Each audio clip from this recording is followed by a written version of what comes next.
All right, hello everyone, and peace of Christ to all. Today, as we informed you, we have an interview with a person maybe most of you do not know, but maybe you can join him later in his casting. And his name is Ben, and he is live with me right now. And please introduce yourself.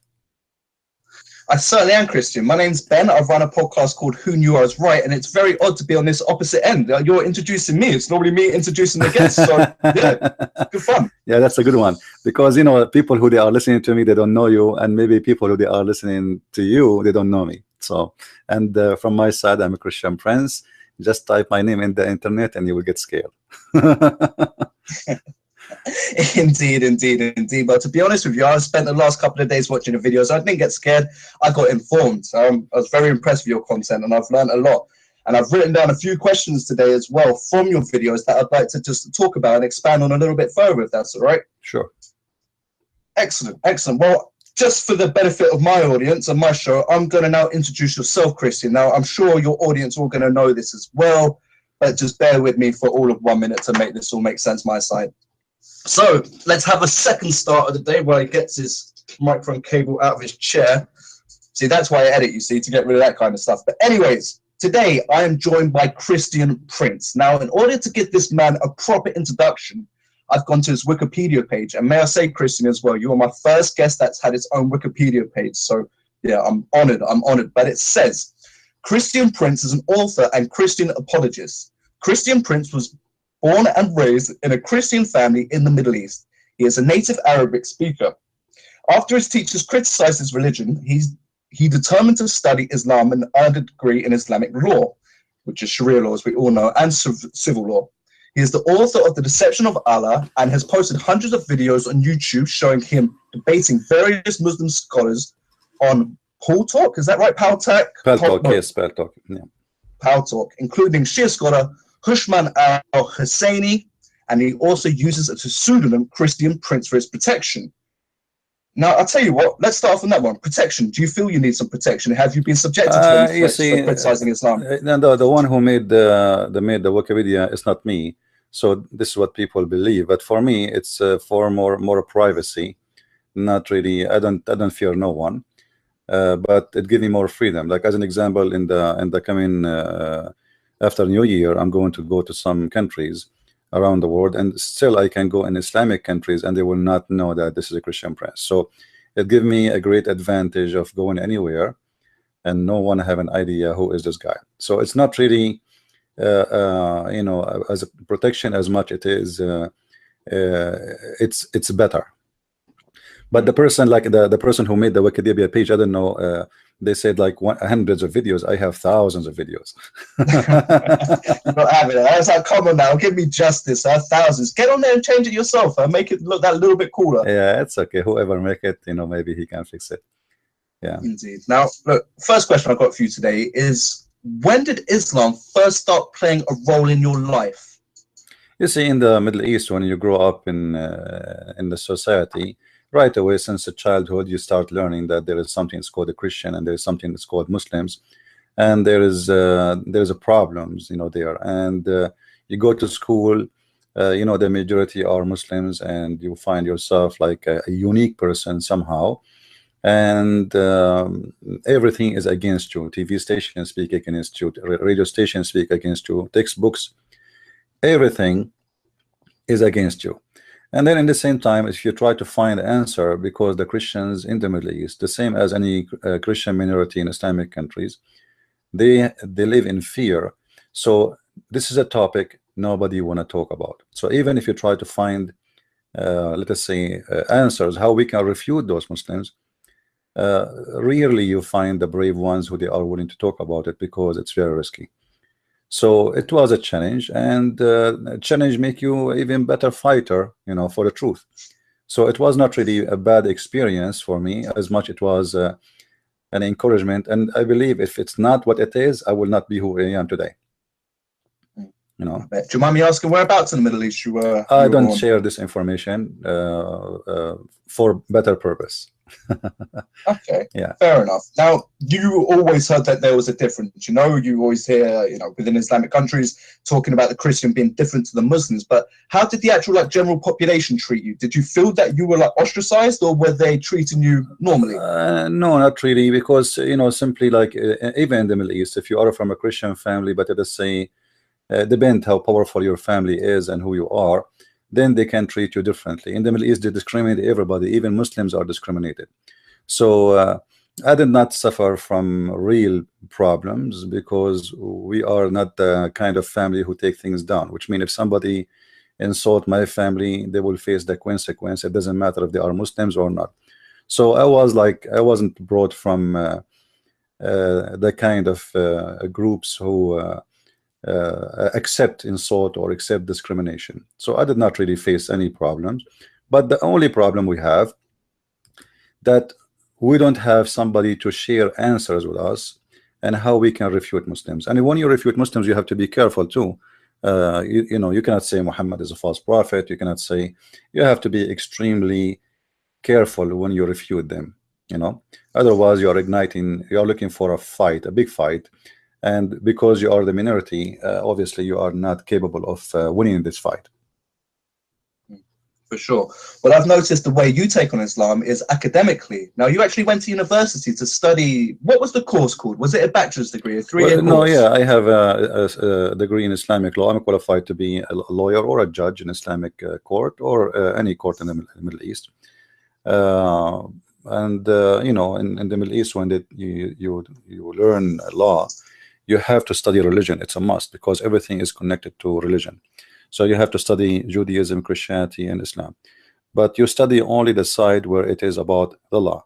Now, when it's come to Islam, Islam is involved in everything. I mean, even if you want to open a window in your house, Islam is involved with that. You know, you have to go by the Sharia law. If you build a house, how high the fence will be, should be. Everything is involved, like even the architect of buildings, streets.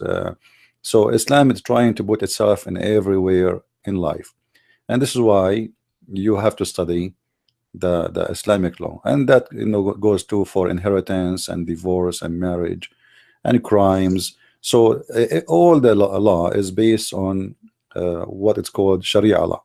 But in the same time, after studying forever this cult, I found that there is nothing is called Sharia law. It is about what Muhammad he created, but it was not really Allah. It was a bunch of moody stuff. This guy, something he says something in the morning, he says something the opposite afternoon. So it was not really Allah as much. It is whatever Muhammad he says we follow.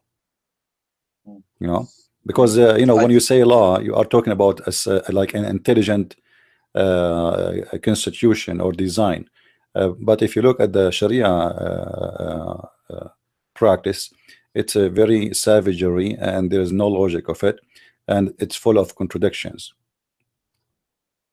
Yeah, I found, especially in my last episode talking to my previous guest, that Muhammad used to use the word of God to manipulate situations to his advantage. Have you come across this as well? Is what I'm saying there, does that make sense? Well, everything in Islam is about Muhammad advantage. There's nothing about the advantage of his God. You know, the Quran always speak about that you have to obey Muhammad and Allah. And if you don't obey Muhammad, you are not obeying Allah. But all of us, we knew that Muslims, they never saw Allah, they never heard Allah, they heard only Muhammad. As an example, in chapter 3 verse 32, it says, قُلْ أَطِيعُوا اللَّهَ وَالرَّسُولَ فَإِن تَوَلُّوا فَإِنَّ اللَّهَ لَا يُحِبُّ الْكَافِرِينَ. Which mean obey the Prophet, obey Allah and the Messenger, and those who disobey, they are kuffar, and Allah, he don't like them. So it's simple and clear that you have to obey Muhammad. Same you can find in chapter 3 verse 132. Same can be found in chapter 4 verse 59.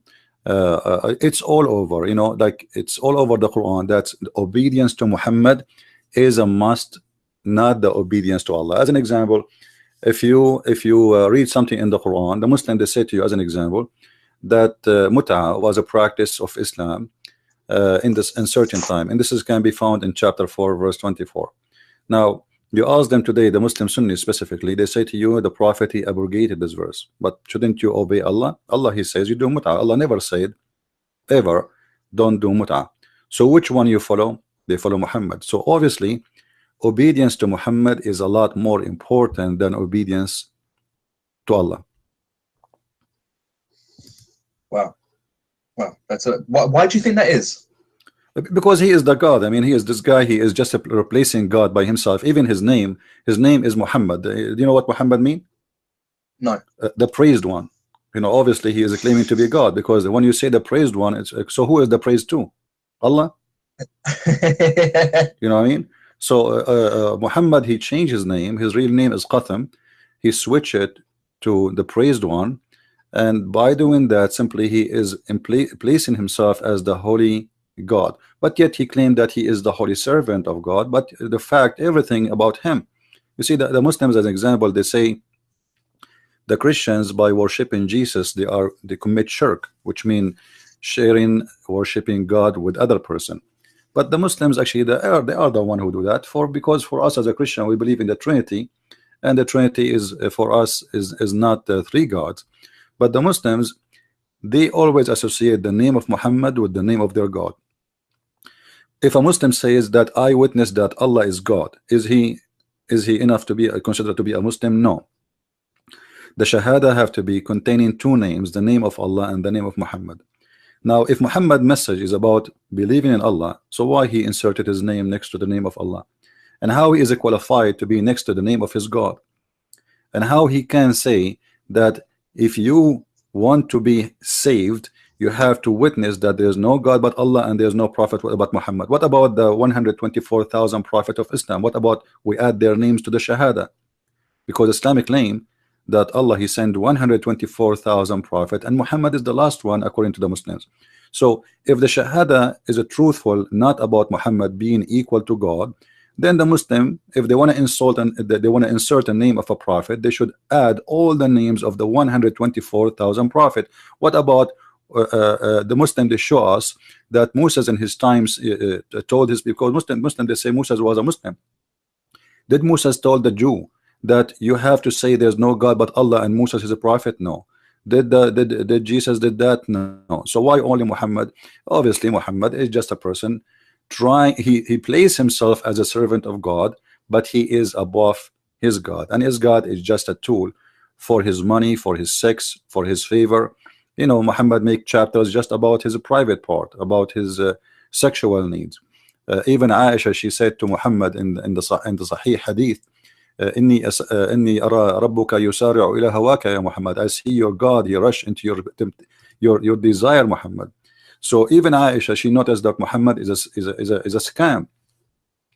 You know, what kind of God he make a chapter saying that any woman she want to give herself to the prophet? I mean, why the prophet need women to give themselves to him? You know, what exactly that will do to God and to Islam? If this guy is interested in spreading Islam, is that how you do it? That any woman she can take off her skirt and she jump with you in the bed? That does not make sense. So obviously all the agenda of Muhammad is about him and him and him, and then Allah is just, you know, a name I use to give myself the authority. I've never thought about that before. I really haven't. The fact that Muhammad puts himself on parity with his God, that's crazy to think that he could even do that, and it just shows the ego of the man. Actually, he is more important than God. You know, the Quran says that inna Allah wa malaikatahu yusalluna ala nabi. Allah and his angels, they are praying on the prophet. Okay, how he is praying in the prophet? I mean, how that can be? You know, if God, you know, you see, God and the angels all doing one thing. They are praying on Muhammad and they are saluting him, and this can be found in chapter 33 verse number 56. The Muslim, they will say to you that this is the word yusallun mean a blessing. This is a false translation, but let us go with the Muslim false explanation. Even if Allah and the angels, they are sending a blessing in Muhammad, that will make Muhammad the center of the whole universe, because the verse is so clear. Inna Allah wa malaikatahu yusalluna ala nabiyya ayyuha alladhina amanu sallu alayhi wa sallimu taslima. Who is left? Let us see. Allah and the angels are praying on Muhammad, and the believers, they pray on Muhammad and they salute him. So the whole universe have one person in the middle, and Allah and the angels and the believers in around him, all of them, they are doing one thing, praying on Muhammad. How that can make Muhammad a servant of God, I have no idea. Obviously he is God, because even Allah himself and the angels are in his service. You know, when Muhammad he have a fight with his wives, Muhammad he made a verse about that, you know, saying you know, if you don't repent from being against the Prophet, you know, Allah and the angels and the believers are going to be his backup. And this can be found in chapter 66 verse number 4. إن تتوبا إلى الله فقد صغت قلوبكما وإن تظاهرا عليه فإن الله هو مولاه وجبريل وصالح المؤمنين والملائكة بعد ذلك ظهير. So if you repent, speaking to the wives of Muhammad, what kind of God he need to make a chapter about a guy having a fight with two of his wives? I mean, do need God to be involved in this? You know, you see the Muslims, they say to us, they lie, they say there's Bernard Shaw, he said in one of his books, which is this book never been exist, it's just a lie, that Muhammad he can solve the problem of the words when he is drinking his coffee in the morning in 2 minutes. Wow. Muhammad he needed a chapter in the Quran to help him to fight his wives, and the verse saying that if you don't repent, you women, Allah and the angels and the believers, all of them, they are going to back him up. So what do you mean he can solve it? Two women versus Allah and the angels and 1.4 billion, they will back up Muhammad fighting two women. What kind of man he is and what kind of God he needs such a support? So obviously this man, each time he have a problem in his life, he silenced anyone, including his own family members, like his wives, as we see in this case, chapter 66, verse number 4. If you don't obey me, I will make a verse. And then God said, who dare to say we don't care what God said? So Muhammad, in order always to silence his enemies, even if they are his wives, because he considers them as enemies too, for he is abusing them and using them, in order to silence those people, right away he create Quran. And this is the best way. He noticed that when you make a Quran, there's no more argument. That's it. Allah said, you obey. It's over. Indeed. I just want to jump back a little bit, really, and just expand on Aisha's thoughts on Muhammad. You were saying, if I've written this down right, that he was a little bit of a, she thought he was pulling a little bit of a scam, making some dodgy moves. Well, obviously, Aisha, she noticed that Muhammad is not being truthful. You know, why he made the verses saying that any woman she give herself to the Prophet. I mean, he have many wives. And then she noticed right away that this God, he rushed into his desire. And you know, the simple question we can ask for the Muslims, what Islam will accomplish from making a verse saying that God said that any woman she can sleep with the Prophet if she want. I mean, what the accomplishment for Islam? And this is only a license for Muhammad. Why Muhammad he can have those license? All of them, all the license of Muhammad, the private license, is about sex, money, and names. You know, like Muhammad, he have a special treatment in everything. Muhammad, he will be given a special river in the paradise. Muhammad, he will given Mary, the mother of Jesus, and he will be given the wife of the Pharaoh. I mean, what's wrong with this guy? Why even in heaven, a woman she exists 600 years before him, he will be given her, which is an insult to the Christians, to sleep with him. So this guy, he concentrate in his benefit, and he is above the law. The Muslim, they can marry up to 4 women according to Muslims understanding of the Quran. Okay, how many wives Muhammad he have? You ask any Muslim, he will say to you, oh, because he's a prophet. I never heard that because if you are a prophet, that's make you above the law. A prophet should be the first. Print. Yeah, a prophet, he should be the best example and the first to obey, not the last one to obey. Yeah. Look, I've got a quick question. Yeah, let's say he's having a domestic argument with Aisha, and then he wants to have a revelation from Allah to justify his view. What type of period of time does he do? Does he go outside and come back in a couple of hours later and be like, I've just had a word with God? Does he go and retreat into his cave and then come back and say, I've received some more revelations? No, not and this is what necessarily. I'm allowed to do. How can he then manipulate the word of God to his own benefit? First of all, there's no manipulating of word of God, because this is not the word of God. Okay, yeah. You know, this is just his own fabrication. This guy, when he says something, he says something and he created. You know, he is very creative. At the same time, he is learning from old. You know, I have a book and I'm working on it right now about the roots of the Quran. You will see that at his time, many people, they accuse him that he is copying from people who they are Christians, and some they are Sabians.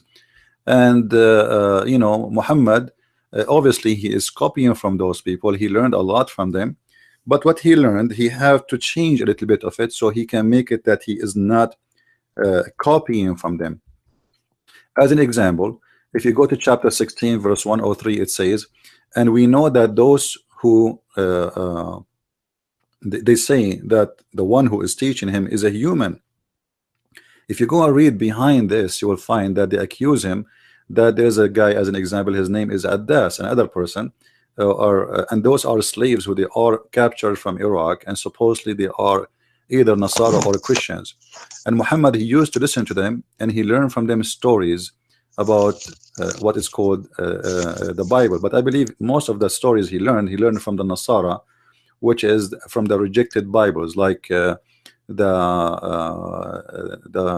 there's books like nobody heard of, like the Bible of Paul. There is the Bible of Abraham, or let's say the section of Abraham where he go to heaven, and the story of Paul going to heaven. So Muhammad was learning those stories, and he used them to recreate stories from them, you know. And Muhammad always, he tried to say what will make him more convincing, but each time he tried to do that, he is not really successful. This is why he have a very hard time to make the Arab, all the time he was in Mecca, to believe in him. You know, when he went to Bani Thaqif, which is in a Taif, they did beat him, they insult him. There's a guy, he said to him, if you are really a prophet, I will strip the Kaaba. The other guy, he said to him, strip the Kaaba, which is an insult, you know, which means the Kaaba, we will enclose the Kaaba, you know, which means I will stop believing in God, you know, if you are a prophet. The other one, he said to him, God could not find someone else to send to us except you. So obviously he was extremely unconvincing. And not only that, they throw rocks at him, they beat him, they broke his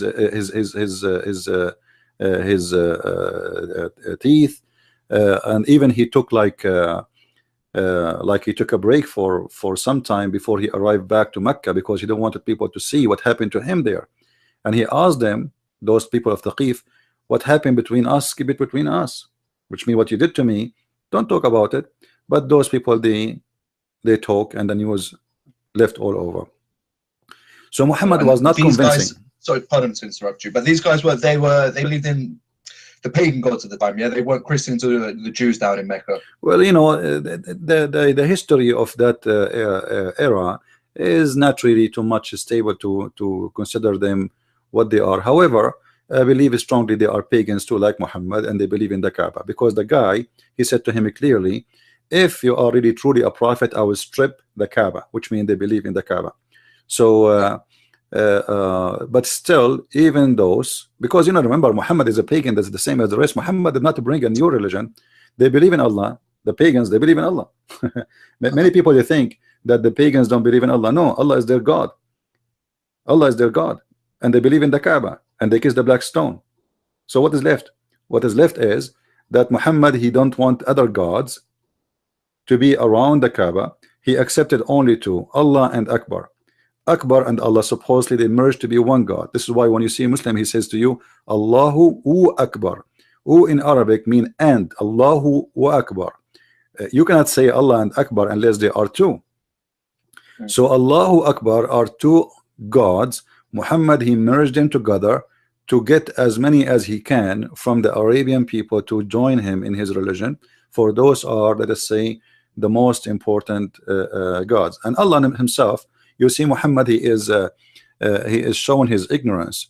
Like, you know, if you go in the Quran, you will see the Quran speak about Baal, you know, and Muhammad, he said to the Arab, like, are you going to you know, follow Baal and forsake the best of the creators?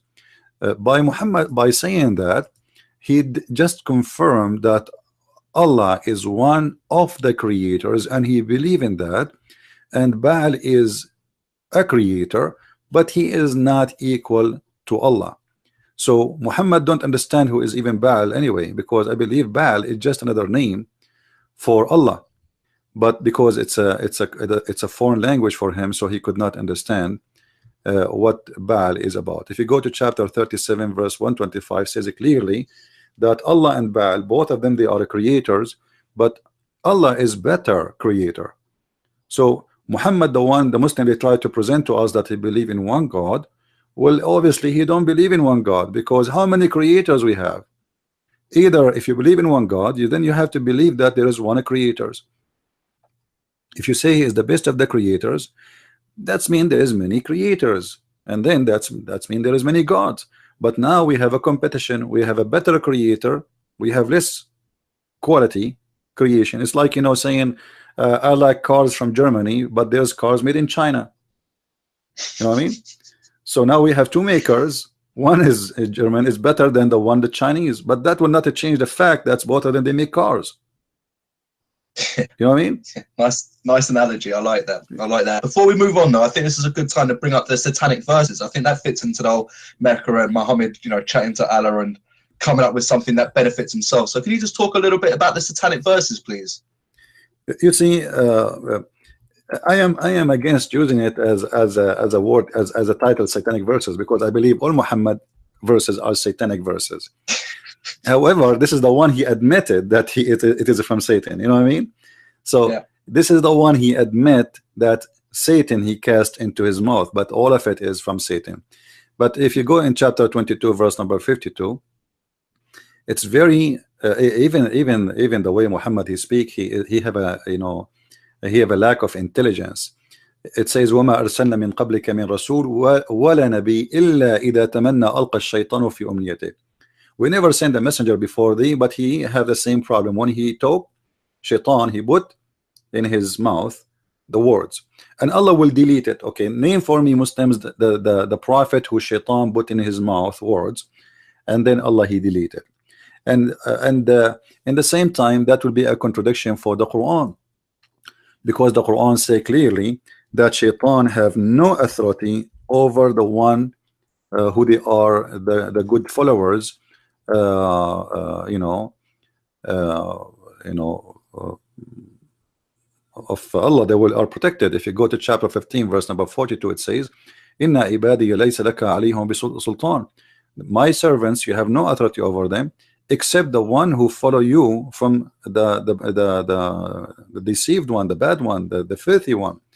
So if Muhammad not from the deceived one and not from the filthy one, and the Quran confirm in chapter 15:42 that only this kind of people Shaitan have authority over them. So how Shaitan was able to throw in the mouth of Muhammad satanic verses? Additional to that, the Muslim, they say to us that Quran is unique and nobody can make Quran. Can you make Quran? Nobody can make Quran. But here we go, Shaitan, he make Quran, Muhammad he accept the Quran, he recite the Quran, he bow down to the idols, and Muhammad is the last one to know. So if Muhammad received Quran of the devil, and yet he could not recognize that this is not from the devil, so how you can claim and say Quran is made only by Allah, when the Quran confirm that Shaitan make Quran too? One more thing, you know, as long the verse chapter, the one you are talking about is called satanic verses 22:52, saying that Allah will delete whatever Shaitan put in the mouth of Muhammad. How we know that this verse itself is not from Shaitan? You know what I mean? because it's just to make me relax, because people, they notice Muhammad is a scam. He is, in the morning he say he worship only Allah, and afternoon he is with the pagans, he is bowing to their idols, and he is saying that Allah wal Uzza wa Manat, the three daughters of Allah, their intercession is a must, and we pray to them, and he bow down to them. So people, they notice Muhammad is fake, you know, he is not what he's saying. So now how we know that this verse itself is not made by shaitan, as long the Quran admit that shaitan made verses and give it to Muhammad? Yeah, you make a good point. You make a good point. Now, a counter argument that a lot of Muslims would say to people like myself is that, you know, let's say I pick up a verse from the Quran and I start, you know, criticizing it. It'd be like, you can't do that. You can't speak Arabic. It's not the true Quran. But you yourself, being a native Arabic speaker, they can't throw that argument at you, because you can speak and not just recite the Quran in Arabic, you can actually understand it as well, which is a big difference to the majority of Muslims. Now, would you say there's a difference between interpretation between someone who can speak Arabic and whatever translate the Quran compared to a Muslim's interpretation of the Quran? You know, first of all, do you know what Muslim they say to me? And to you, they say to you, don't speak Arabic. For me, they don't say to me, your English is funny. There you go. You know, so always they will find. They've always got an answer. Yeah, you know, like just last week we have a Pakistani guy. He called me in my live podcast, and he was shocked because he thought I don't speak Arabic. So he was going to say to me, listen to me and listen to the Quran in Arabic. Listen to Arabic. I said, what's wrong with you? I am an Arab. What do you mean listen to it in Arabic? It's a stupid book.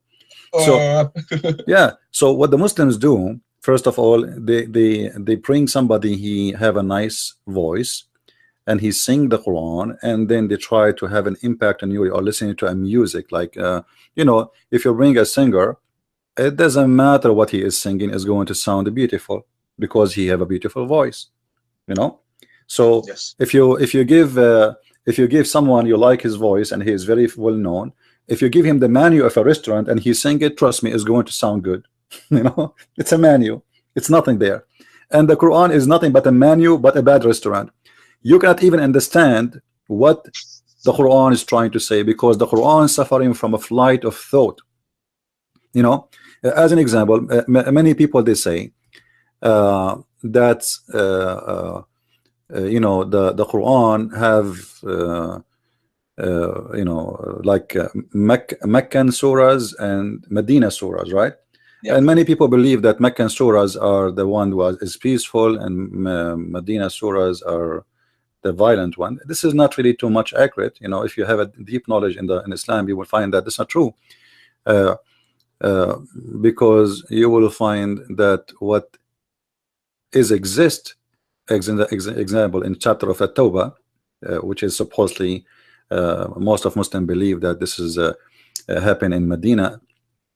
You will find that verses there, they are from the time of Mecca, which means the Quran is like a salad. It's not really, we cannot say these verses or those chapters are from this and this chapter, etc. But Muhammad is make it clear. If you go to chapter 9 verse number 46, it says, and if they wanted to go out to prepare for war, you know, they will, but even if they will, but Allah, he don't want them to go because they will lose, you know. So stay with the one who stay. So the Quran tells us why Muhammad is not going for war, because he knew if he go for war right now, he will lose. He is not qualified to win a war. So people wrongly, they think that Muhammad was peaceful when he was in Mecca, and he was harmful when he was in Medina. Muhammad is Muhammad. But the whole difference is, I am weak right now and I cannot do it, so I wait until I can do it, you know. And the Quran confirm, like as an example, it says that you cry not for peace as long you are the uppermost, and this can be found in chapter 47 verse number 35. فَلَا تَهِنُوا وَلَا تَدْعُوا إِلَى السَّلْمِ وَأَنْتُمُ الْأَعْلَوْنَ. Cry not for peace when you are the uppermost. So the whole idea is, when I am the uppermost, I will not go for peace. When I am not the uppermost, no problem, I go for peace, but this is temporarily. And that is the mentality of Muhammad.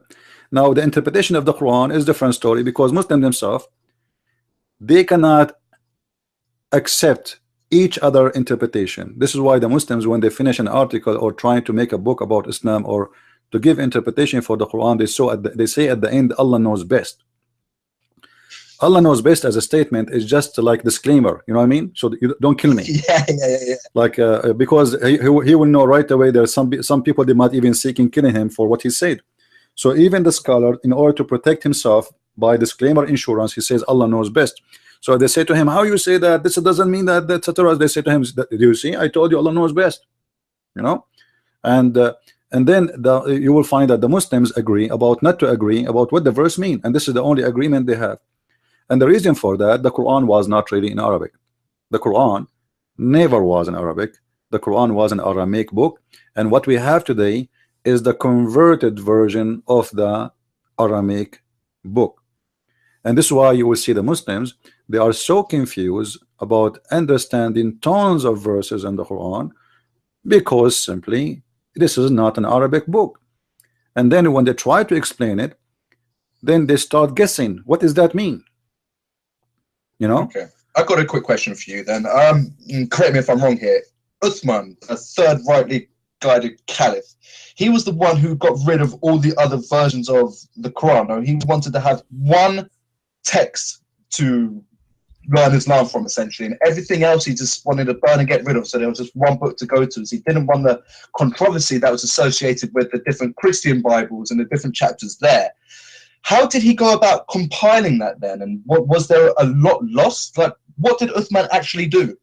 You see, what we have a story about Uthman, I believe, is not too much true, because we don't have a book of Uthman. Do Muslims have the book of Uthman? They don't. Yeah. So how we can be sure that Uthman, he made this book we have, or the Muslim they print in Saudi Arabia? And there's many versions of the Quran exist right now. As an example, if you go to Morocco, the Quran is different from the Morocco from the Saudi one. When the Saudi get the oil, they start printing a version they accept to be the version of Uthman book, but nobody have the Uthman book. So speaking too much about Uthman, there's no proof of it that Uthman book is exist. Secondly, Uthman, according to Muslims, he burned the Quran, as you said, because obviously those other Qurans are different, and that will raise many questions why they are different. And who is Uthman? Who gave the authority to Uthman even to do so? You know, the Muslim, they get angry from a person who burned the Quran when the first one who burned the Quran was their caliph. Yeah, it's a good point. Which doesn't make sense. But the Quran says that the one who will collect the Quran is Allah. You know, it's not Uthman, it's not even Muhammad. This is why in the beginning, like there's a statement that says, we fought them for collecting it, for writing it, and we fought them for preserving it, which means it was not really Muhammad did not say that to write the Quran, did not say that. In chapter 75, verse number 17, it says, Inna alayna jam'uhu wa Qur'anahu. It is on us to collect the Quran and to recite the Quran. So Muslims, for them, it's not their duty to collect the Quran.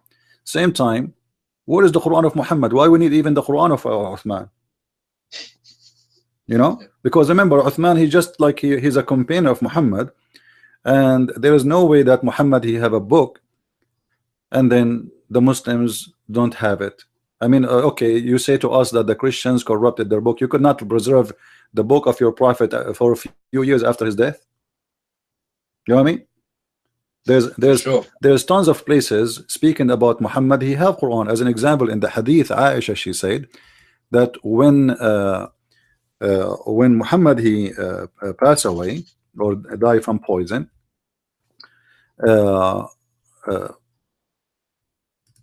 a goat or a sheep came inside the house and grabbed the Quran from under the bed of Muhammad or the pillow of Muhammad, and she ate the Quran. And this can be found in Sunan Ibn Majah. So the goat who ate the Quran, how the goat can eat the Quran if there's no Quran? Hold on here. It just right. Muhammad's death. First of all, I'm not too familiar with that. Of course, as you just said, he got poisoned. So I'd love to talk about that a little bit. But a goat ate the only copy of the Quran after his death? That sounds crazy. This is what Aisha, she said. You know, it says the verse of stoning. I'm reading for you the Islamic translation, not my translation. For me, I read Arabic. I don't care for the translation, but I will use their own just to show the Muslims that this is how it is. The verse says it clearly. Let us put it in the screen for those who are watching so they can see with us. The verse of stoning and the breastfeeding for adult 10 times was revealed, and the paper was with me. Actually, it doesn't say paper. This is called sahifa. Sahifa is like sheets. Was under my pillow. When the messenger of Allah died, we were preoccupied with his death, and a tame sheep came and ate it. That's it. You know. So now we have, based on this story, a goat who ate the Quran. If not all of it, Aisha here is mentioning 2 chapters or 2 stories. The verse is about breastfeeding for adult, and maybe you do not know about this. Muhammad, he ordered them from the Quran that Muslim women, she can give her breast to feed an adult who is a stranger. And the breastfeeding, by the way, here is not about drinking milk, because women, they don't have milk always. You know, I mean, all of us, we knew women, they have milk only when they give birth. You know, a woman is not a cow and she have a faucet, you open her nipples and she have milk. So a woman, she is not really even too much young. I mean, she is she don't have babies, and this is why even they adopted a child or a person. When Muhammad she came to Muhammad to complain about her husband is jealous from this man because he look at her. Muhammad, he says, give him your breast, let him suckle it. So this is not about milk, have nothing to do with milk, and this is a breastfeeding for adult, which means it's just sucking the nipples of women. And we do not know how in the world, if a man having dirty look at the women in a sexual way, if a woman, she gave her nipples to him, that will stop him. That will make him go crazy more. But this is the logic of Muhammad, and obviously he's making fun of them. You know, whatever Muhammad he says, they take it, they accept it, they practice it. You know, there's no let us say there's no logic in the logic. That's a great expression. Yeah. Now, you were saying there before that one of the chapters that the goat ate was talking about men breastfeeding. There's a lot of allusion towards sexual activity in the Islamic scriptures, isn't there? Well, you know, all of Islam is based on money and sex. So, like, if you go to heaven, what you will get? Muhammad, he described your house as a brick loads of gold. Of virgins. Yeah, houses as well. I didn't know this. Yeah, but everything starting from the second you enter. First of all, Allah will make you white, because no black people are allowed to enter heaven. Everybody have to be white. Oh yeah, everyone have to be white. You know, if in the Quran you see Muhammad, he was so clear, and the Muslim, they try to fool people about those verses. So Muhammad, he said that in the day of judgment, chapter 3 verse 106, يَوْمُ تَبْيَضُّ وُجُوهُ وَتَسْوَدُّ وُجُوهُ, the day the faces will turn white and the faces will turn black. The Muslim, they try to make it as the day they will be, faces will be happy and faces will be sad. This doesn't say that. If you go to Ibn Kathir, you go to the scholars, you go to the interpretation, especially the oldest one, you see that it says clearly that there's a beast, his name is a Jassasa. If we go to chapter of An-Naml, verse number 82, it says that this beast, a Jassasa, is going to come from the ground, and she will hit the believer and the disbeliever by the stick of Moses and the ring of Solomon, and the believer will turn totally white and the disbeliever will turn totally black. So it's literally about being black and being white. And Allah, and not only that, when people, before they enter paradise, people, they sit together, and then right away they will not notice who is a Muslim, who is not. How? Because he's white. So when you see a black person, that means he is a bad person, he is a disbeliever. And when you see a white person, that means he's a good Muslim, he's a Muslim. So Islam is extremely racist religion. As an example, Muhammad, he says, وَقْتُلُوا كُلَّ أَسْوَدٍ بَهِيمٍ, kill any black animal, pure black animal. And he said, when they asked him about why he ordered to kill black dogs, as an example, he said the black dog is the devil. Now I challenge any Muslim to tell me why the black dog is the devil. Now about sex, we did not cover the point of sex. So racism about being white, this is why Muhammad, he promised the Muslim men very white women to the point you can see their bones. And he promised them that you will have gold and silver in the heaven. Even your house will be one brick of gold, one brick of silver, and the land will be from rubies, and your house will be made from pearls. Then the virgins, and those virgins simply they are sexually made for the purpose of one purpose, which is sex. But I find the story is very stupid because additional that it is a fiction, and but imagine all women, imagine somebody, he came to your door now in earth, and he delivered to you, delivery, shipping coming from Hong Kong, and he opened the container and you find 70 women or 80,000 women, but all of them, they have one name and they have the same eyes and they have the same look. So what the point? That's a good point, isn't it? I mean, all of them, they look the same. They all of them, they have a name, Hur. They don't have names. Their name is Hur. All of them, they have the same face, the same eyes. All of them, they have black eyes, and etc. All of them, they have the same shape. All of them in one age. All of them even the breast size is the same, exactly copy paste. So what the point of having sex with all those women is all of them are the same women. Imagine you have one wife, and God, he copied for you 10 of her. I mean, what the point? Yeah. That makes no sense. I never knew that. It's a madness. This Islam is a religion of stupidity, and the more you are stupid, the more you believe in it. Yeah, indeed. So back to sex, Islam. I suppose, forget sex, masturbation. There's a lot of rules and guidelines as to how to masturbate within Islam, isn't there? Well, the Muslims, they have a lot of weird stuff. As an example, you can masturbate with watermelon. You can try it later. Yeah, I do not need to give reference. Anyone is listening, he can just go and type right now, Islam, sex with watermelon, or sex with daw, or sex with the statues, or sex with the even Muslim women, they can do masturbation, like they can use a cut off penis, or they can use a crimbage, which is a piece of leather round as a sex toy. So obviously the Muslims, they have sex toys long before anyone have them, before a Playboy. Even actually Muhammad, he mentioned that in the heaven of Allah there is a market, and this market have no buying nor selling except pictures. And if a believer man, he like the image, he enter it and he will have sex with it. So even Playboy magazine was created before Muhammad, long before the Playboy magazine in America. No? Wow. Now, why watermelons? Is there some kind of law forbidding you from using your hands? Is that frowned upon? Well, you see, the Muslim, they have an idea that there is no shame in religion. This is why if you watch Islamic TV, it's kind of like a comedy. I remember once a Muslim woman, she called the TV, and she said, obviously she is, excuse my language, obviously she is a whore, and she is making fun of those two guys, the scholars, the sheikhs in the TV, because she's, she make them sweat. She's talking in a very horny way, and then she starts saying, when I take off my clothes, the fish, they start shaking. And then the sheikh, he drank the water like if he's thirsty for 10 years.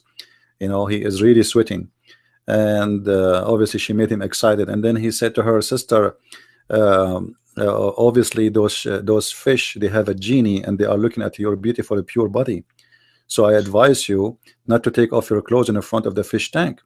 So she said, but this is the only room I have, what I can do. Then the sheikh, he said, well, in this case you better cover it by a blanket.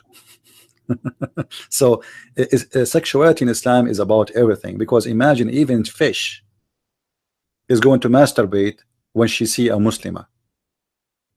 So the fish is shaking in the fish tank because she is taking off her clothes. Muslims believe even that their women, they cheat on them by having sex with the genie, but they don't consider it as a cheating because they knew it is the genie is powerful and he can do that.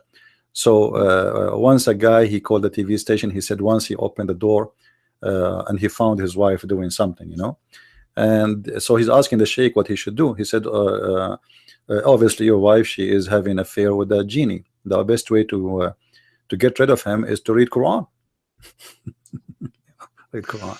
That's nuts, isn't it? Now, look, what's the logic behind Muslim women wearing burqas and things along those lines? Because, you know, I've kind of understand it in my head, but I'm kind of a little bit confused, let's say. Is it to stop the men from just being over sexually compulsed, if that's even a word, to go on, you know, have sex with them? Or is it to kind of like prevent the women from molesting the men? Like, what's the deal? It's to stop men from being sexually attracted to women and just going crazy?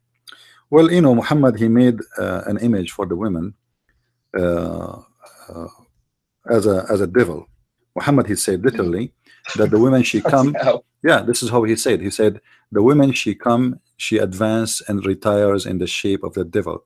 So one of you sees a woman, he should come to his wife, and for, you know, that will reveal what is in his heart. So Muhammad, he told them clearly that all women are shaitan. Just by seeing a woman, you are seeing a shaitan. So no matter what you do, you are going to be excited by looking at the women. That's what it is. And Muhammad, he mentioned that women, they have many aura. Aura in Arabic, it is something shame to show. You should not expose in public. But you see, the aura we know usually, it's like your private part, you know, or the women breast for a woman, you know, like to show, revealed things should not be revealed. But in Islam, all the women is a aura. Muhammad, he says the women, when she get married, she cover only one aura, which means she secure one part, that is her vagina. And when she die, she cover all. So she is aura, all of her. You know, she have 10 aura. Her voice is aura, her face is aura, her hands is aura. All of them, they are private part. And when she get married, she cover only one aura. When she dies, she cover them all. So the only way for a woman to be, you know, for her private part is not going to be exposed is death.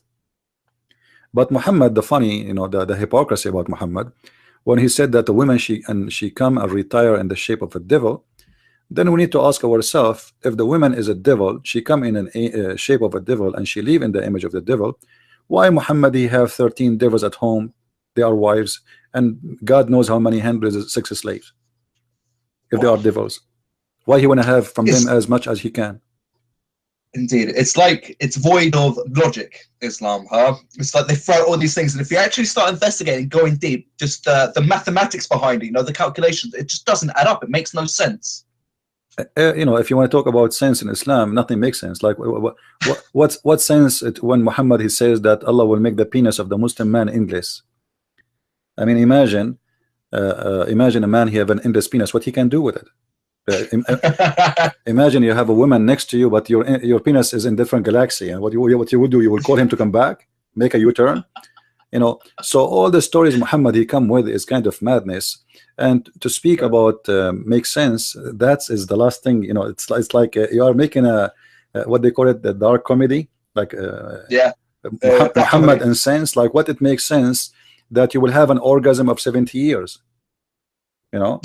It's pretty much your life, huh? Yeah, like, you know, you go to visit Muhammad, you know, you knock at the door, you know, Muhammad is having orgasm, you can hear him. So you come next year. Next year you come, you know, you go around the world and you come back, and then you knock at the door, Muhammad is still have orgasm. You come next year, the year after, and the year after, and the year after, and Muhammad is still having orgasm. You go and you swim and you make a you visit Hong Kong, you visit Philippines, you visit Japan, you visit Sydney. You come back, Muhammad is still having orgasm. I mean, how in the world we can speak about logic when it's come to this man? It's true. It's amazing he had time for anything else. Yeah. What you know? Well, Muslims, you know, always Muslims, when they hear things which is really obviously stupid, right away they will say to you, those hadith are weak. Anything you say to them, it's weak. It's weak. Now, if we say to the Muslims, what is logic in the Quran to describe for us the boobs of the women? Hadith is weak. Anything we say is weak. Is the Quran is weak? Why we need to know the size of the women boobs in the Quran? What is exactly the point of that? Obviously, but you know, all of Islam is a mad religion. What kind of God you want to promise me that in the heaven I'm going to have a bracelet? I can go to the mall right now and I can get 10 of them. I mean, what bracelet? And what the point of a promise me I will have a couch? You know, come here. These are the incentives. These are the incentives. Yeah. So you die, go to heaven. Yeah, I mean, get a bracelet and a nice couch. So those, you know, you go to heaven and then you find there a couch. I mean, that's it. That's it. Yeah, come here in America, you know, drive it through like during the day, or they collect garbage, and you will see how many couches in the street, and they are new. You put TV, you put TV here in the street, nobody take it. Big screen TV. So, you know, couches, bracelet, pillows. I mean, pillows. Allah, He promising me pillow. You know, so the promises, obviously, they are made for those Arab who they are poor, Bedouin. They dream to have this because this for them this is a fantasy. This is something they never saw before. So now He is promising me a garden and have a grape. Believe it, a grape. We will eat a grape in the heaven, and you will have clear water. Yeah, clear water. Bananas as well as a big incentive. Yeah, and even the water is clear because finally, you know, those people they suffer from the from drinking water because most of it. It's because it doesn't have springs of water, you know. So the water is salty, you know. If you, I don't know if you've been in Saudi Arabia or any in the Gulf countries, water there, even if you find it, it is not healthy. It is salty. This is why you see in countries like Saudi Arabia when they build, you will see a Saudi guy. He built a nice villa, and then after 10 years, the villa is coming down apart. Why? Because the sand is full of salt. The concrete is full of salt and they cannot get rid of it. The water itself is full of salt. So when you build concrete or you build a building and the building contain a lot of salt, that's mean the concrete is weak because salt is salt, you know.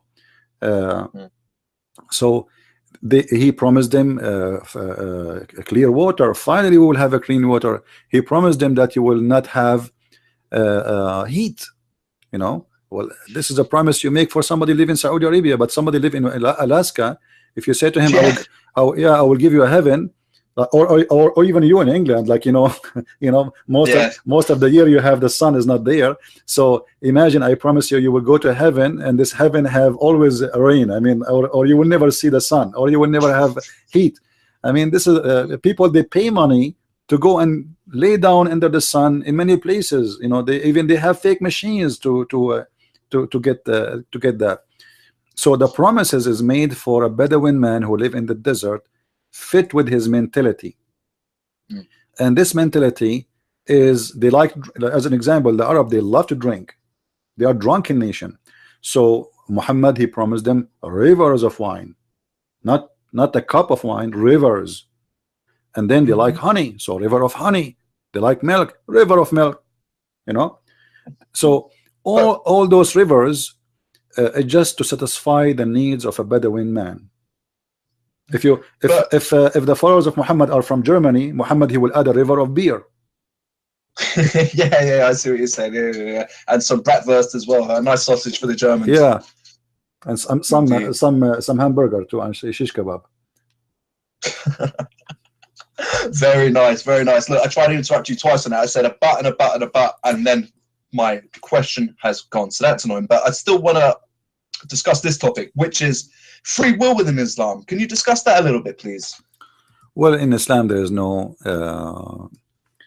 nothing is called the free will. You see, the Islam is all of it is about based on something is called al-qadar. The Muslim, he cannot be a Muslim if you don't believe in al-qadar, which means destiny.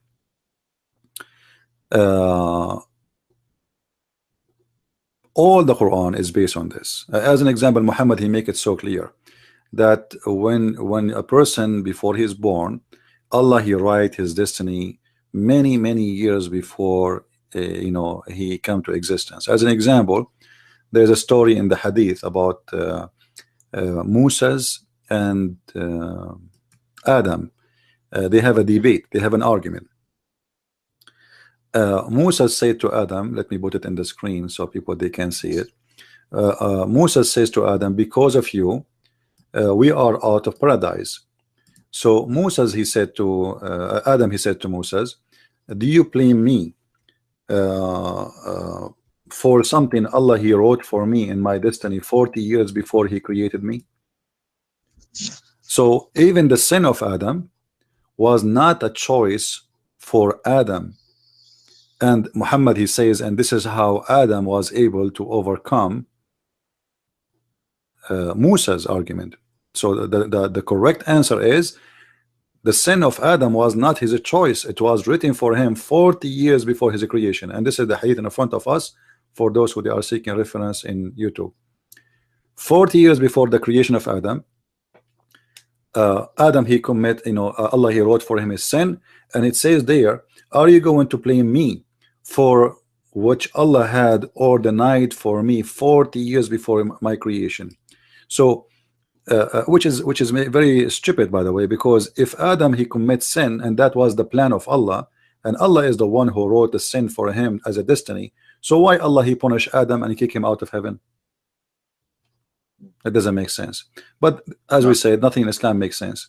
And the same for everything. Muhammad, he said that one of you will do the work of people of heaven until there is a distance of a cubit between him and the gate of heaven, and then what is written by Allah will take over, and he will start doing the act of people of hellfire, and he will go to hellfire.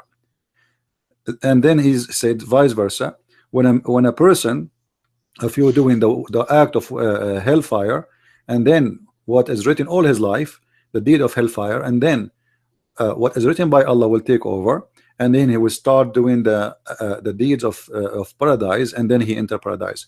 So go into hell, go into paradise is not really based on your deeds. Muhammad, he make it so clear. It is based in what Allah, he wrote for you as a destiny, which means you convert to Islam, you don't convert to Islam, it's a stupid idea, because it is written for you already where you will go. One more thing, just to make it more clear.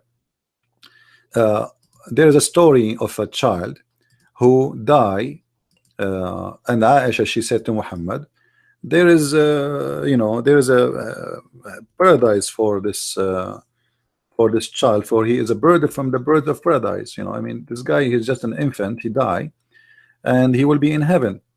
So Muhammad, he rebuked her, and he said to her, don't say that, for Allah, he created for heaven, who is for heaven, and who is for hell, before he created them. So which means here sin have nothing to do with going to hell and heaven. Are you getting my idea, Ben? He's an infant, he's a child. Aisha, she said it clearly that this child, he did not even reach the age of committing sin. But Muhammad is still did not like what she said, that he guaranteed to go to heaven, for Allah, he decided, he wrote his destiny before he created him. So the idea of Islam is a full of contradiction, as we said before. In one place says that if you commit sin, you go to hell. If you obey Allah, you go to hell, blah blah blah blah. And then here we see a child who is a son of a Muslim family, and yet he will not go to heaven guaranteed, because Allah, he wrote before he created him if he will go to heaven or he will go to hell, but yet he have no sin. In the Bible we find the opposite. Jesus said, if you don't become like those, the little ones, you will not enter the heaven. So which means the children are going to go to heaven. Muhammad, he have a totally different idea, that heaven have nothing to do with your deeds. However, by the way, in different places he contradict himself. He speak of deeds, like the Quran says, those who do good deeds, etc., etc., etc., paradise for them. Here we find the opposite. And this is I've got Islam a quick question, about. and can you just see if I got the right end of the stick with this? So if there's no free will within Islam and Allah's already got everything planned out for you, people who then go and do horrible terrorist atrocities and go murder people in the name of Islam and actually get away, not get away, but actually do commit murder people for their fellow Muslims, do they think, well, because he actually achieved this attack, it was the will of God and he did God's asking, and then how can I judge him because this is what God wanted? Is that correct? I don't know if you watch any videos of ISIS with the translation, but in Arabic they say in chapter 8 verse number 17, you did not kill them, but Allah is the one who killed them. وَمَا رَمَيْتُ إِذْ رَمَيْتُ وَلَكِنَّ اللَّهَ رَمَى. I did not shoot my arrow, it was the arrow of Allah. So when the Muslim, he taught in the Quran, and this is Quranic verse, this is not a hadith. When Allah, he told them, it's, yes, it is you, you hold the sword, it's you who killed them, but in fact it's not you who killed them, it is Allah. It is not you who shoot, it is Allah.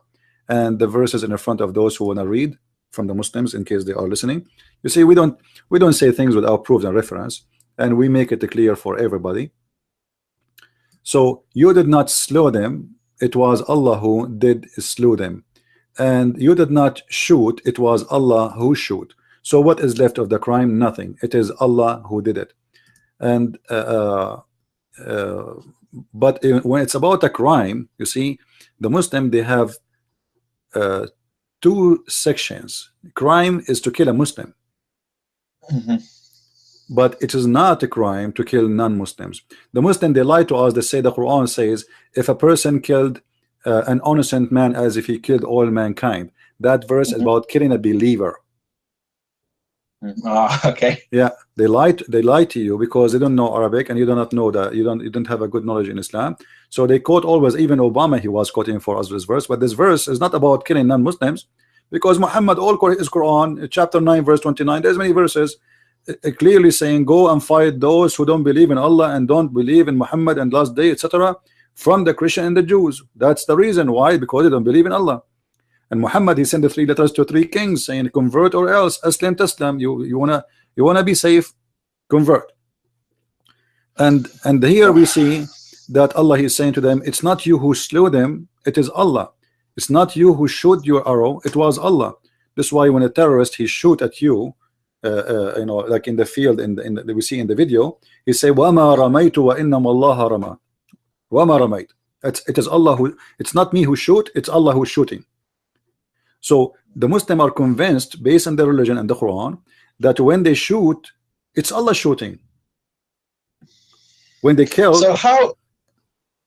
Just a quick question. So how, if you're a devout Muslim, someone who follows Islam, and you know you believe with all your heart, can you criticize the actions of ISIS? You know, as a Muslim, you cannot criticize anything. Islam is about, you see, the Muslim, many people, they say Islam means submission. That's absolutely false. Islam means you surrender. So the second you start questioning, you are an apostate. You cannot, really? You start questioning, you're an apostate straight away. You see, all the verses of killing in Islam is about apostasy. You know, like some naive ones, like you have a guy, his name, I forgot what his name. Somebody tell me, guys. The guy in England, he have a show. Is Nawaz? Majid Nawaz. Yeah. In his show, he said that you know, Islam says there is no compulsion in religion, etc. But this verse is not about really what this idiot he's saying. This verse is saying that Muhammad, he heard the news that the Jews, they are not allowing their children to believe in Islam. So Muhammad, he said to them, you cannot force your children not to convert to Islam, but Muhammad, he will kill them if they will leave Islam.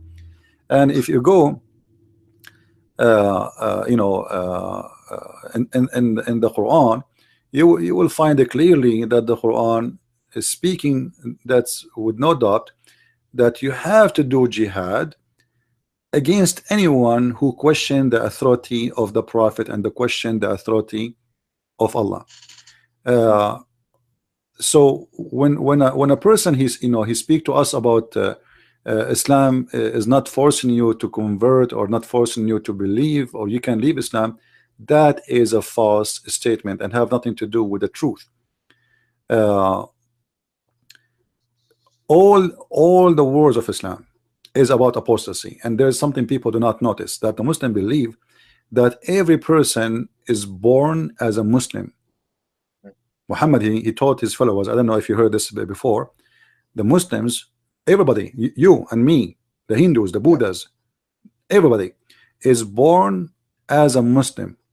And then his family, they use the expression of revert to Islam, don't they? Not a convert, you're reverting because you're already a Muslim. Right. This is why they say the word revert, because simply you used to be a Muslim, but your family made you Christian or a Jew or a Hindu or a Buddha. So everyone is born a Muslim, but he leave, you know, the religion, and because of that, so he have to be killed. So all the war, as an example, if you go to chapter 9 verse number 73, it says Ya ayyuhan nabi jahid al-kuffara wal-munafiqin. So the Muslim, they translate, they say, oh prophet, do jihad against the kuffar. We know who is the kuffar, those who refuse to believe in Muhammad as a prophet. Okay, who is the munafiqin? Those are the apostate. So when somebody like this guy Nawaz, he said there's in Islam, there's in the Quran, there's no verses speaking about killing apostate. He's speaking his ignorance. So fight those who they are kuffar and those who they are ex-Muslims, the apostate. Now who is the ex-Muslim? All of us, including the Muslim who leave Islam today, or the one who is born as a Muslim, but they they decide to leave Islam later. So all the killing in Islam is a killing of an apostate. Mistakenly, people think that when jihad is carried on, is jihad against someone, he is a Christian only. The fact those for the Muslims, he is not a Christian, he is an apostate. Of course, we're all apostates, as we've all left. Everybody is not, it was a a conscious choice. We've all left Islam. Yes, this is all, and there's no question. There is always the problem is when you try to reach out to knowledge and you don't speak Arabic and you don't have a good knowledge. Even if you speak Arabic, is not enough really to get the clear meaning, because you have to study hard, you have to research, you have to find things, you have to connect the dots together. Studying Islam is the same as an investigator trying to find who did the crime, because the Quran is like imagine I give you some rice, and then I give you 1 gallon of sand, and then I say to you, okay, this is the sand and this is the rice, and I mix them together, and then find out which is sand and which is rice. So you have to spend a lot of time trying to find out where we can find the rice and where is the sand. In Islam, there's a lot of sand, which will make you confused. Verses are not connected. The Quran verses have nothing to do with each other most of the time. The Quran author is suffering from flight of thoughts, and this is why, you see suddenly one verse he's talking about the flying carpet, the second verse is talking about something else. So there is no connection between them. However, if you go as an example to chapter 9 verse number 73 and verse number 74, those two verses are very much connected and they explain each other. Muhammad, he have to do jihad against the unbelievers and against the hypocrites, and do jihad against them. And then verse number 74 explain who are those the munafiqeen. It says those who they are after leaving Islam, they left Islam. So a person who do not know, he will tell you there's not even a single verse in the Quran speaking of that. But all of us, we knew there's a war, it's called the war of apostate, and this war happened right away after Muhammad's death, and the one who carried it is Abu Bakr. So was Abu Bakr not a good believer? There's no Muslim will dare to say no, except if he's a Shia. So apostasy war exist from the time of Muhammad. For all the wars of Islam is the wars of apostasy. The Muslim, they say to you, we are born with fitra. What is fitra? Fitra is to be a Muslim.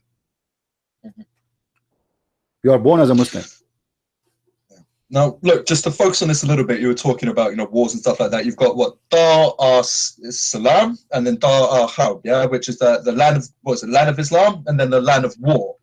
Now, any place that's not run under Islamic, the Sharia law is the Dar al-Harb, yeah, so the land of war. What do you feel, if that's the case, if that's how they look at us, how do you feel about the rise of Islam in Western countries? I believe the rise of Islam, if we can use that term, exists because of the Western ignorance. You see, the Western, they sponsor Islam for a long time, and until now they are doing that. If you go in any media TV stations, like just last week I saw a news about UK police promoting Islam in a video. Is that correct? Yeah. Okay, how do you do that? I mean, it's a madness. So we don't want to speak about the rise of Islam. We want to speak about the rise of the stupidity in the West.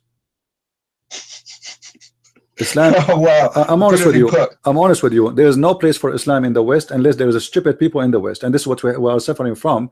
We have a lot of stupid, ignorant people who have no idea what they are doing.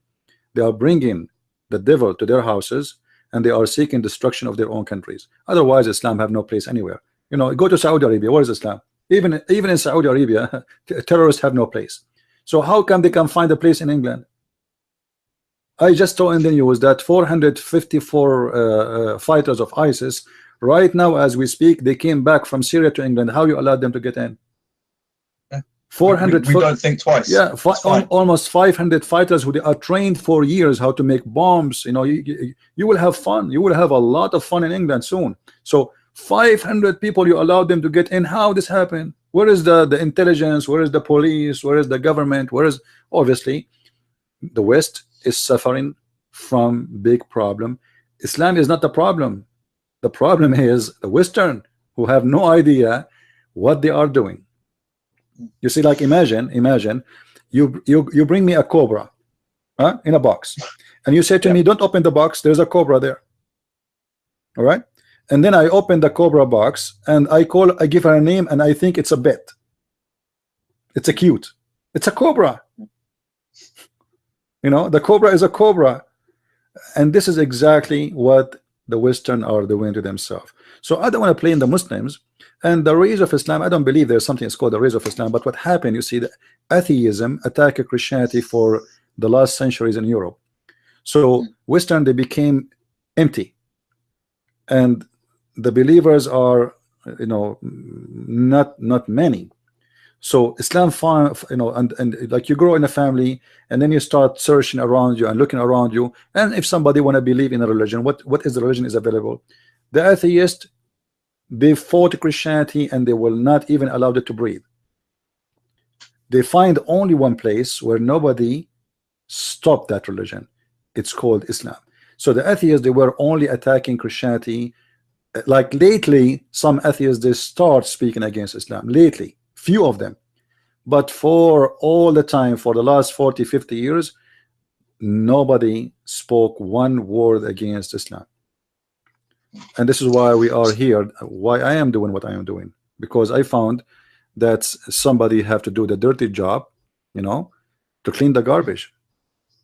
Indeed. Well, look, you're doing a great job doing so. Why do you think after the 9/11 attacks, then it was George Bush coming out and referring to Islam as the religion of peace and all of this? Why was this narrative put into the mainstream when it was obviously quite apparent that these guys are here to cause us harm?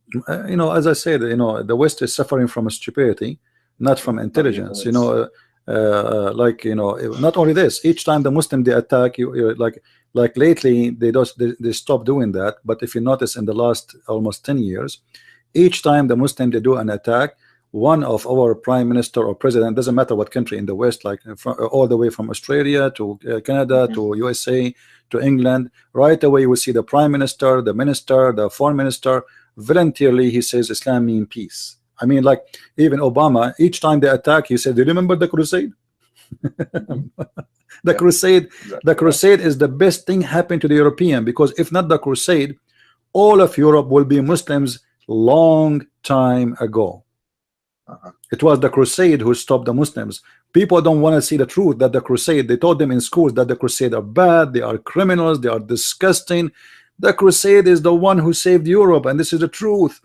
You know, ask yourself, how come for the first 6 centuries after Jesus we never have a crusade? We never have a crusade. Needed. We have a crusade only after the Muslims attacked us. So the Muslim attacked us, and then when you attack back, you are the bad.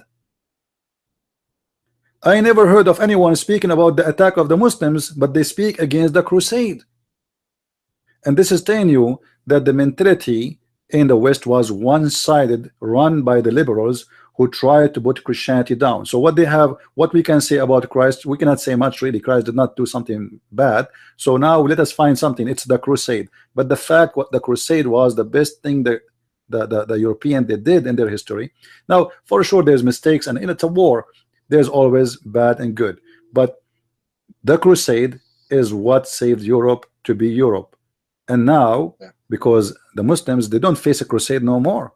They face a bunch of ignorant who have no idea what Islam is about. They've been taught nothing about it. And not only this, the media, the prime minister, the president, he keeps saying Islam is a wonderful religion. Muhammad was a peaceful man. Islam means peace. So, and even you see a church priest, is come back. He invite Muslim to teach children, Christian children, how to pray to Allah. Yeah, I've seen that a few times. It's horrible. Yeah, We've I mean, got proper English churches populated with old English white, you know, it doesn't matter their race, but still stereotypical English people. Yeah. And then you've got an Arab at the top singing the songs from the Quran. It's like, what are you doing here? Because not for a second would you know, an imam allow a Christian to come in and recite the Lord's Prayer in the mosque. You see, this is why I was saying even those who call themselves Christians are siding with the devil. So the problem for me, I don't see it is Islam, it is the stupidity in the West, and we need to find ignorance. You know, the Bible says my nation been destroyed because of their ignorance, and when you are ignorant, anything can destroy you, you know. Anything. Damn right. Predictions for the future, my friend. What do you think Europe's going to look like? You know, even North America, you could say Australia as well if you include the Western world. If it continues like this over the next 15, 20, 30 years, how do you think society is going to change? I believe Europe is going to suffer a civil war in 30, 40 years, not only necessarily because of Muslims, but because you have, you know, soon you will have more immigrant than citizen, and then that will make you feel as a minority, and you will feel unjust, and then there's many people will bear arms and they will go for war, and it's you know, the European countries are seeking destruction of their own land. Like just last week, I saw a study that in the city of Stuttgart in Germany, the German, they are the minority now. You know, the first time in their history, the German people in Stuttgart, they are. So imagine you live in a city, and this is your city of your grandfather and grandfather, and then suddenly you are a minority, and the second you turn to be a minority, that is the turning point where you are going to lose everything. Because, you know, don't you believe in democracy? Okay, democracy, the majority, they will win. As simple as that. You know, this is democracy. Indeed. Yeah. Well, I see it in person. There's a very famous place in London called Camden Market. It's just North London. It's a cool, eclectic place that people come to and have fun. And the last time I was in there, I played this little game, and, you know, once again, pardon the expression, but it's just the lack of indigenous people around were crazy. I said, spot the white guy, and I was driving for about 3 or 4 minutes. In fact, I parked up, I was driving. And it's not even about the white people, it's the fact that it's the dress as well. You know, if it was just loads of different races dressed in suits, or maybe, you know, a pair of jeans and a shirt with a paper and whatever, I wouldn't even blink twice. It's the fact that they look more kind of at home on a Star Wars planet, really, than in, you know, in North London. And it's very odd to see, and it's crazy. And you're walking through your hometown, you know, the capital of your own country, and just thinking, what is happening here? There's go to Wembley, it's the same thing. In Wembley, it's just like you're in the Middle East. It's nuts to witness. Yeah, it's a backstand. This is a backstand. They have nothing to do with even Middle East, even because Middle East, we don't have those people you have there, you know. And you see, I noticed, I've been in England. I noticed that the English government, they welcome, the more you are into terrorism, the more you are welcome. If you see any terrorist who is wanted in his country, he always go and seek refuge in England, and that will make what will make me always question the legitimacy of the British intelligence and the government. I mean, what is the point of hosting those terrorists? They knew they are terrorists. Like, as an example, Abu Qatada is wanted for a long time in Jordan, wanted in Lebanon. What his name? Anjem Shawadri. All of them, every one of them is wanted somewhere. So why you are bringing them to your country? That is a question. The British citizen, they should actually, if I am a citizen in England, I'm going to make a case against the government, you know, and I'm going to bring to justice those who allowed those people to have their citizenship. Not only they give them refugees as asylum, they give them salary, because the second you accept him as a refugee, you get him apartment, you get him. I remember when I was in England, I was you know, studying. A Muslim guy, he said to me, I was looking for an apartment to rent. He said to me, "You can rent my apartment." I look at him, this guy, he don't look like he's wealthy. He said, "You have an apartment?" He said, "Well, you know, I'm a refugee." So But don't you use it? He said, none of us use his apartment. So what they do, they like 4 or 5 of them, they sit in one apartment, and that apartment is given by the government too, and then they rent out the apartment which is given by the government.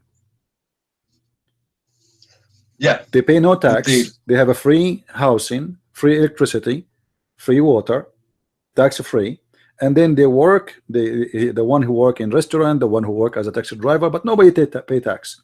In a few years, this guy, he will be rich and he will be poor, because simply you pay a lot of tax. He don't do pay. He not only he don't pay, he get paid. He have a free housing, he have a free insurance, he have a free education, he have everything is free.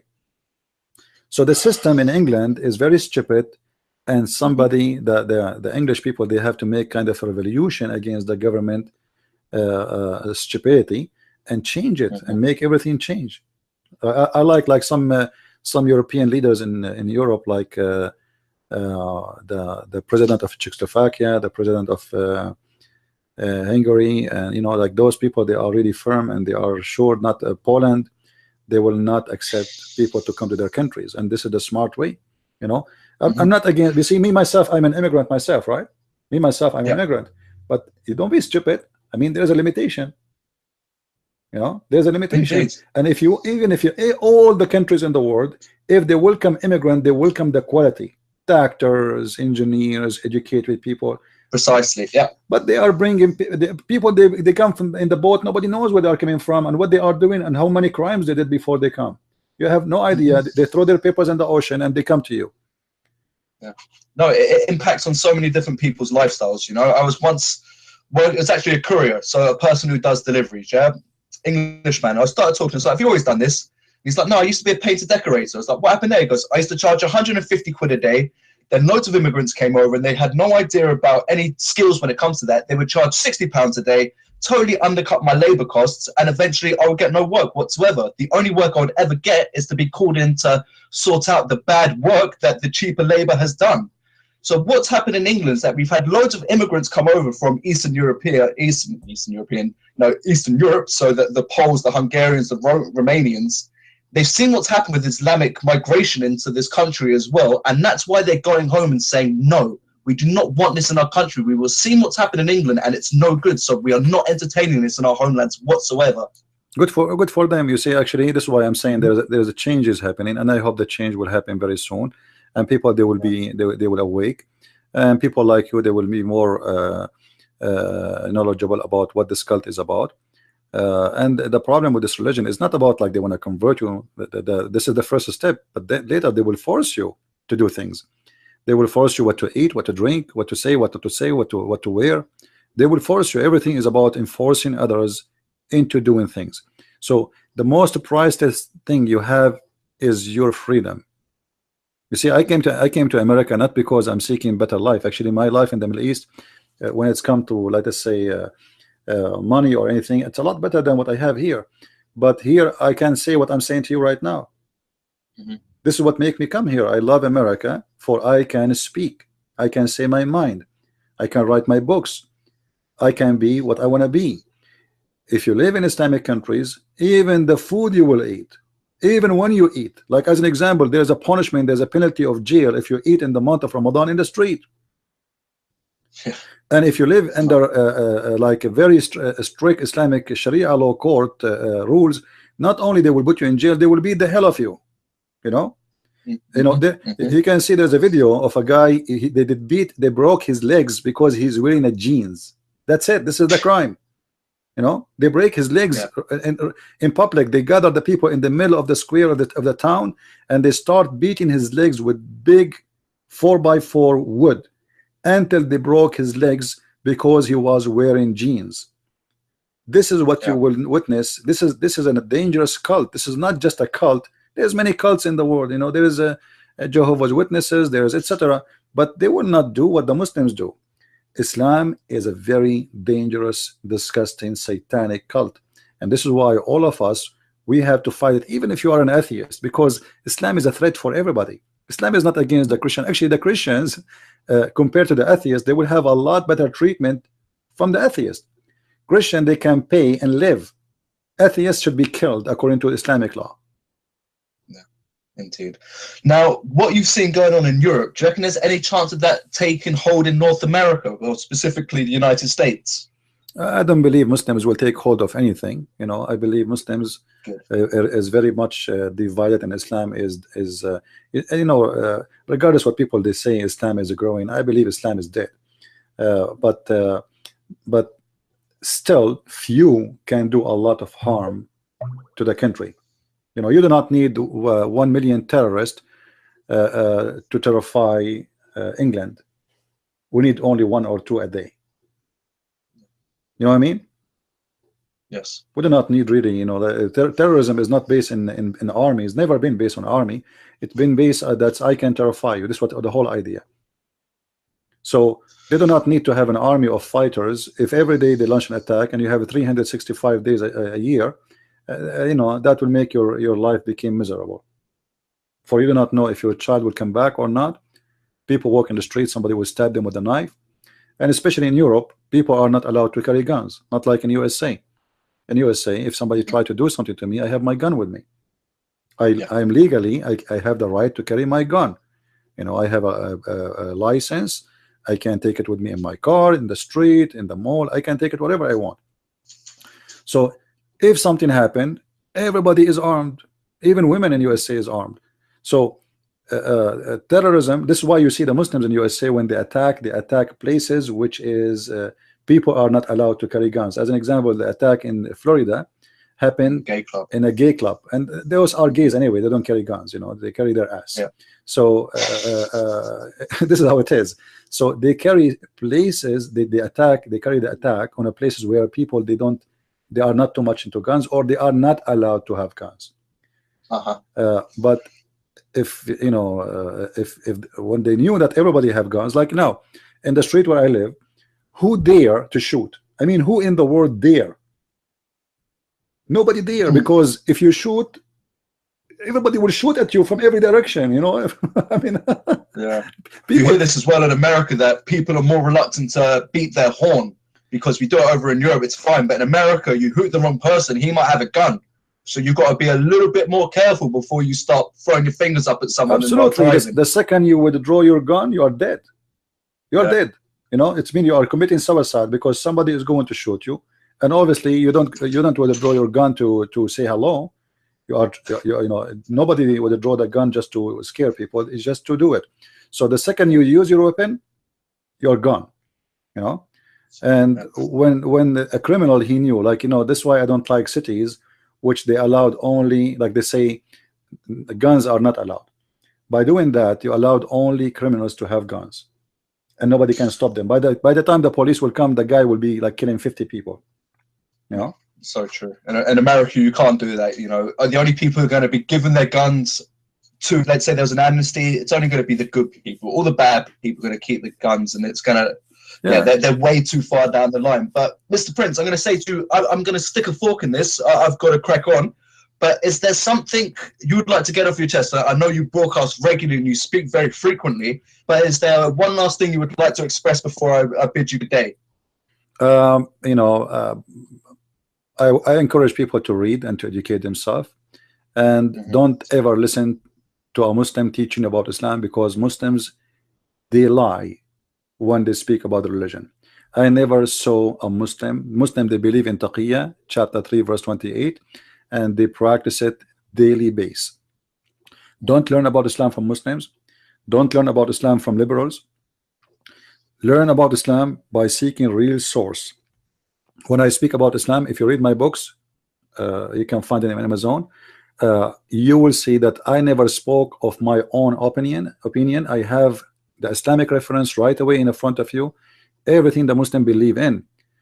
Muslims who speak English usually don't tell the truth, and a few of them, they speak the truth. Like, as an example, Anjem Shawadri, he speak the real Islam, but people, they say he's not he's not really following the true Islam.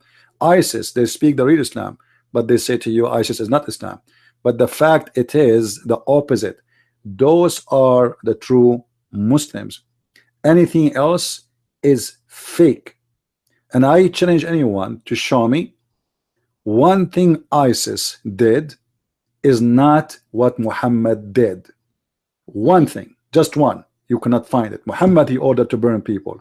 Muhammad, he split a woman 2 pieces when she was alive. Muhammad, he ordered to kidnap. Muhammad, he ordered to assassinate. Muhammad, he killed women. Muhammad, he did everything. And actually ISIS, I believe strongly, are a lot nicer than Muhammad. So don't listen to just people say to you what they say. Check it out yourself, investigate, and don't be a fool. That's all.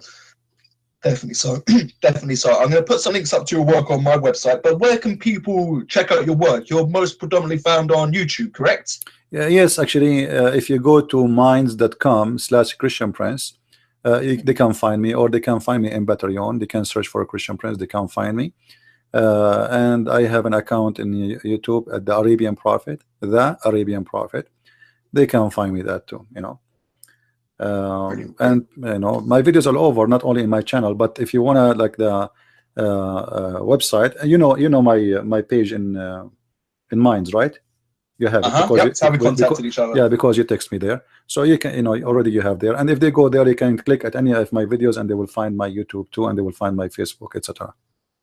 Okay, great. Now this is a very short episode for you. You don't mess around. The amount of, like, I've looked at some of your videos, they're like 4.5 hours long, 5 hours long. So this is just a brief conversation for you. Yeah, well, you know, because education is education, and I don't like fast food. You know, like when you give me a topic, either I cover it, or I better not to speak about it. Yeah, you know what I mean? Because you need to reach the point. It's like, you know, imagine somebody invite you to a restaurant, and then he says to you, you can take from the dish a bite. I mean, why you put the dish in front of me if you want to give me only a bite? Either you give me the dish or don't give it to me. I believe in dish giving, not a bite. Awesome. Okay then, so well, look, thank you so much for your time today. I've really enjoyed it, and I've learned a lot. I well and truly have. So thank you so much. Thank you, my friend, and God bless. And feel free to contact me again if you like to have another talk time, and I will be happy to do it. That's great. I think there's a lot more knowledge for you to share, so I'll probably take you up on that offer. Thank you very much. Yeah, welcome. God bless. Take care. Top man. See you later. Bye bye. Bye bye.